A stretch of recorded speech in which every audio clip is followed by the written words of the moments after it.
Hello. Welcome to Storytelling with Uncle Rob. I am Uncle Rob. Hello. How you doing, girls? You alright? Yes, good. Today I'm going to do a little bit of a bit of an exercisey type thing with you about telling stories. But before we get into it, I thought it might be quite interesting to just take a moment to talk about what actually makes a story a good story. Now, I have some answers that I think makes a good story, but your answers will probably be different, and that's perfectly okay. Because one thing you have to be really careful of when you're writing stories, when you're telling stories, is that there is no one right way to do it. We'll come back to that in a second. But I've worked with a lot of writers in all the books that I've got out, with all of our sort of collections of short stories. You've probably seen them around the house.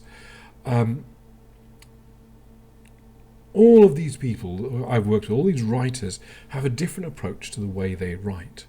And some of them are very different to the way I write. And that's fine. If the story is good, that's all that counts. So don't worry too much about there being a right way to write. However, there is a sort of sidebar to that, and that is you've got to think about who you are writing for and what they are going to want from a story. If you're writing for your teacher, there may be a particular way that teacher wants you to write. And if you want to have that story be approved by the teacher, you should probably follow their rules.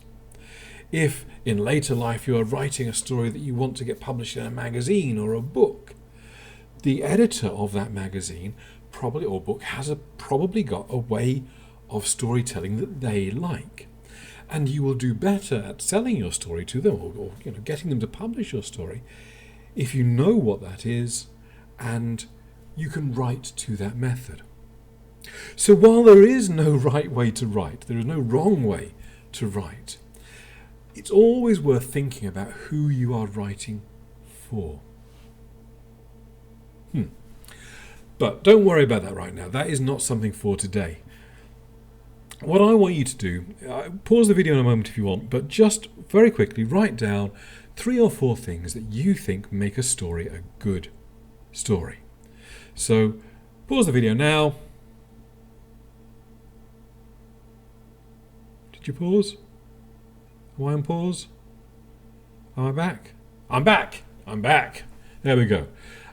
So what did you write down for what makes a story a good story? What did you say makes a good story? I can't actually hear you. This is just a recording. But whatever answers you gave, I really liked them. I guess. I mean, why not? They're your story ideas. But I have my own collection of things which I think make a good story. Now, my answers, I'm afraid, are a little bit boring, a little bit, kind of grown up and adult. I would love to say what makes a good story is a dragon or a wizard or a cowboy or a pirate or, whatever you're into. I don't really know what you're into these days. But, that's fine. Those are elements that can be in there.